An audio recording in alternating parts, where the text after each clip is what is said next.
Hey everyone, welcome back. So, walk with me on this for a second.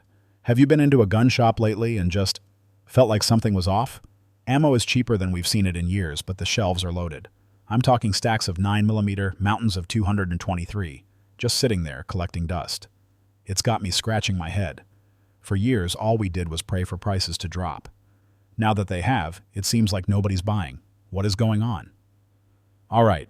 On this channel, we do no BS breakdowns of the gear and trends that actually matter. Today, we're going deep on why ammo sales have completely stalled out in 2025, even with prices that should have us all stocking up like it's 2020 all over again. If this sounds familiar, do me a solid and hit that like button. And if you want more real talk like this, smash subscribe and ring that bell so you never miss a video. Let's get into it.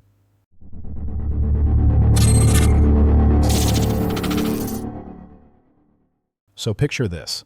I stopped by my local shop last weekend, and right there on the shelf, no glass case, no 2-box limit sign, was a fresh pyramid of 9mm blazer brass for just 20 cents a round, the everyday price. Next to it, bricks of 22 LR for 5 cents a pop. Man, I had a flashback. Just a few years ago, that shelf would have been picked clean before the morning coffee was even cold. You would have seen guys elbowing each other just to snag the last box. Today, it was dead silent. I could practically hear the dust bunnies multiplying. And this isn't just my town. For you data nerds out there, I keep a close eye on the Black Hills Ammo Price Index. It's a great pulse check for the entire market. In the first quarter of this year, it was sitting at a 38 out of 100. That is a straight-up nosedive from the insane highs we saw back in 2021. This is the new reality. The shelves are full, the prices are a dream come true, but the buying frenzy is gone. It's like the entire gun community went from a 5-alarm panic to total indifference, almost overnight. The answer isn't one simple thing. It's a perfect storm of 3 huge factors. Reason number 1. First, let's address the elephant in the room, the massive hangover from 2020. And look, I was right there with you. I remember watching ammo vanish like a ghost. It didn't matter if you were at a big box store or your local mom and pop shop. Everything was gone. You had the lockdowns, the civil unrest, a pressure cooker election. Demand hit the industry with the force of a 50 cal round. Over 8 million new gun owners joined the ranks that year alone, and they weren't buying a box or two for a range trip. They were backing up their trucks and grabbing cases like the world was ending. I'll be honest, I did it too. My safe still has a 2020 vintage section tucked way in the back. Drop a comment below if yours does too. Naturally, the manufacturers went into beast mode. Remington fired their Lone Oak plant back up. Federal, Winchester, Hornady, they were all running shifts, 24/7 just trying to catch up. But once the dust settled, the music stopped. All those new owners, they had their stash. And even us old-timers weren't buying at that frantic pace anymore.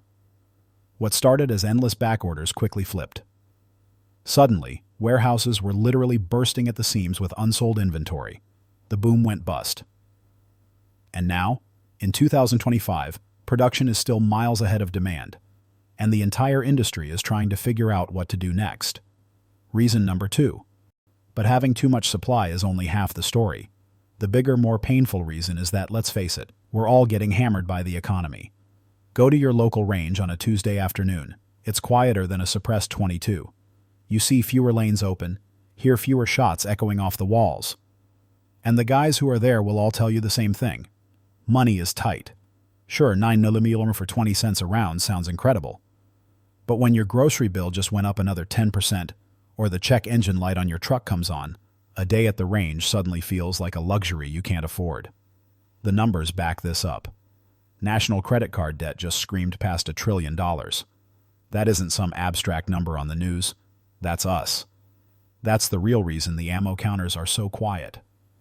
The middle-income shooters, the absolute backbone of our community, are being forced to make tough choices. I asked my buddy why he skipped our last Steel Challenge match. He just shrugged and said, "Man, the brakes on my truck are shot. I need to stop my truck more than I need to make spent brass." And that just nails it, right? That's the conversation happening in garages and at kitchen tables all over the country. We're not ignoring the good deals. We're just stretched thin. For a lot of us, seeing cheap ammo right now is like staring at a steak dinner through a locked window. We want it, but the wallet is screaming, no. Reason number 3. Okay, So the market's flooded and our wallets are thin. But you'd think with all the chaos you see in the headlines, we'd still feel that urge to stock up, right? Well, that's the crazy part. We don't. Back in the day, fear was the industry's #1 salesman. In 2020, every single headline emptied shelves. But today, there are wars raging overseas. The news is a 24/7 doom and gloom machine. And the reaction from the gun community is a collective shrug. Why? Because we've wised up. We're not making knee-jerk reactions anymore. We've been through this cycle.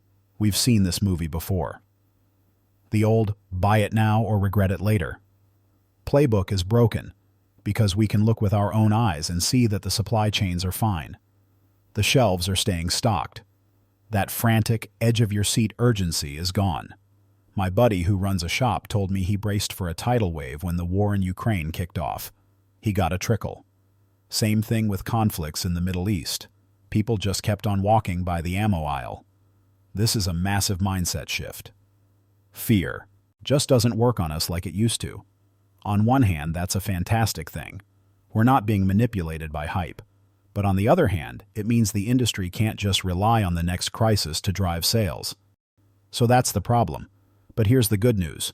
We aren't giving up. We're adapting. We're training smarter, buying smarter, and stockpiling smarter. First, the guys who used to impulse buy a case of ammo are now in their garage mastering dry fire. My friend with his Glock 19 has a Mantis X rig, and he's drilling his draw and trigger press multiple times a week without burning a single primer. He's not training less, he's training more efficiently. For competitive shooters in USPSA or IDPA, this is a game changer. You can perfect your stance, grip, and sight alignment for free. My own group's tightened up noticeably after just a month of consistent dry fire. You're building muscle memory on a budget. And reloading? It's making a huge comeback. With components finally available again, you can hand-load quality 9mm for around 14 cents a round. If you're reusing your own brass, you're practically printing money. I bought a basic single-stage press during the last shortage, and that thing has paid for itself tenfold. It's not some niche hobby anymore. For any serious shooter, it's a financial no-brainer. Our buying habits are changing too. More of us are skipping the big retail stores and heading to gun shows or making private deals. I was at a show in Oklahoma a few months back and the place was electric. Cash was flying for ammo cans of factory 9mm and reload-ready 223. No shipping, no online hassle. Just guys who know a fair price shaking hands on a deal. This is forcing the smart local shops to evolve. The good ones are pivoting hard. The counter that used to be piled high with marked-up ammo now has reloading presses, powders like Vitivori, and bins of once-fired brass. They're selling services, mounting optics, doing trigger jobs, Cerakoting, even helping with NFA paperwork for things like suppressors. They know we're still investing in our passion, even if we aren't buying ammo by the truckload. Finally, our entire philosophy on stockpiling has changed. The old way was just stack it to the ceiling, out of fear it would disappear. The new way is all about strategy. It's about building intentional tiers of ammunition. Think of it like this. Tier 1. Your carry load. This is your premium self-defense ammo, your Spear Gold Dots, your Federal HSTs.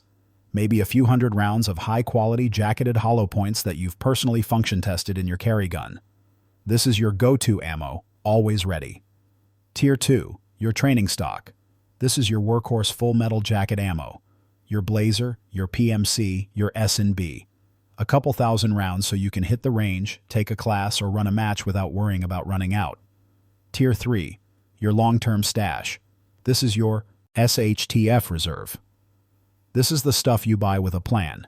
Seal in ammo cans with desiccants, and hope you never, ever have to use. This tiered approach keeps you prepared without maxing out your credit cards. It's organized, it's realistic, and it turns your stockpile from a burden of dusty boxes into a true, well-managed asset. So, to wrap this all up, yes, the ammo market is completely upside down.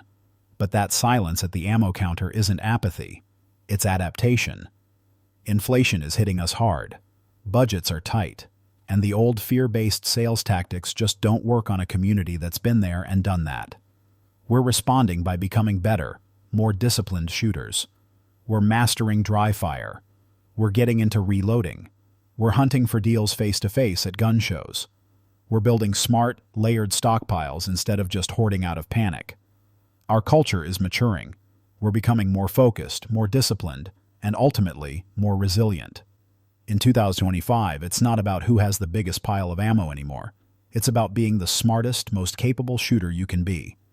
If you're out there training smarter and buying smarter, drop a like below. Let me know in the comments how you're navigating this new landscape.